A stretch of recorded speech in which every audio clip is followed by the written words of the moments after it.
Hindi kakasya lahat dito yan. Hindi, kasi nawawala rin yun eh.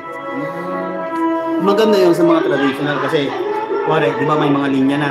May linya na, pagka susunod mo yung shading, hindi na masyado masakit kasi maliit na yung tulad yan, yung ganyan. Di ba linya-linya? Sakit dito. Lalo na dito. Parang maayaw na ako eh. Nabawasan ng mga sundalo sa agriculture. Nagpapahuli na kami sa grupo ng presidente. Wala naman may palipat-lipat kami ng bayan para makaiwas sa mga Amerikano. Madalas may walang makain.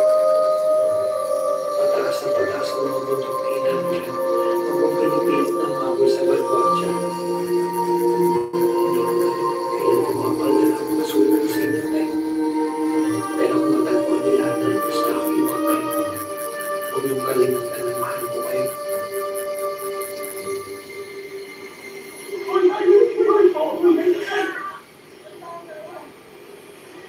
Tignan niyo muna!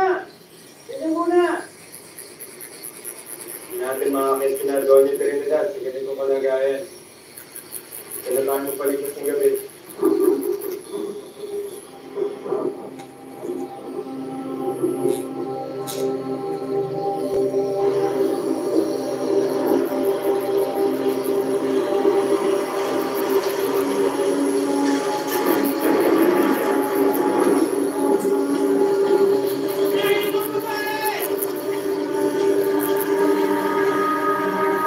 Gusto nyo, bili tayo ng gano'n.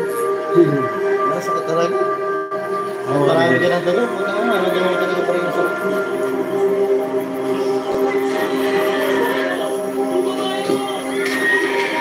Cover up ko sa iyo, Brad eh. Kaya mahirap na ano eh. Kaya ganyan yung nararamdaman mo eh. Kasi kailangan mag-in talaga yung pagkakagawa dito eh.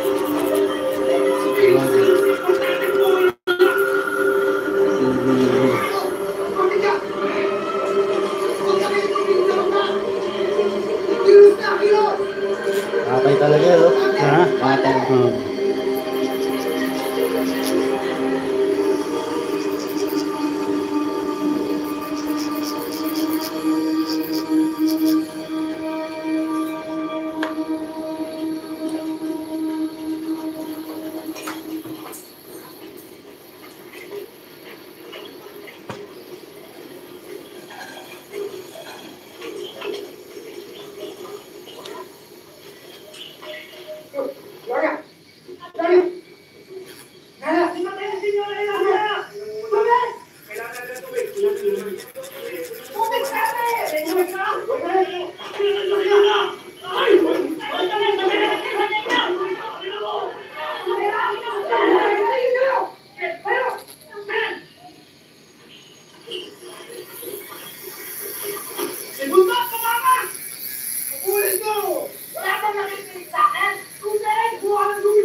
Pinatitira pa ba tayo kahit ako di pagkain?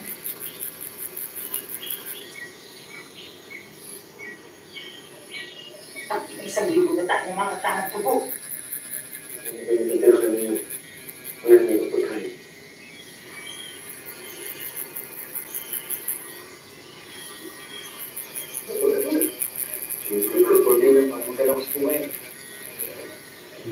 Ayaw. Kanatay mo kasi si ano eh. Ha? Kanatay kasi nila si Luna eh.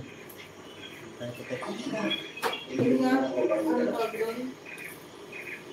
Tinangan niya na ilalagay na pinatay niya sa Luna. Namin na rin niya. Nanonood kami na sa ano ni Nalong. Isa lang. Yung kabayan na natin. Bibigyan na ako sa Medyo ang ginagawa kaya si Death of Luna. Yung mga kawan niya. Ang dami nanonood. Paano Yung kayo mga gagawin ito? kakampi na Ha? wala na. Dahil nanonood, paano kaya ano to? Dami.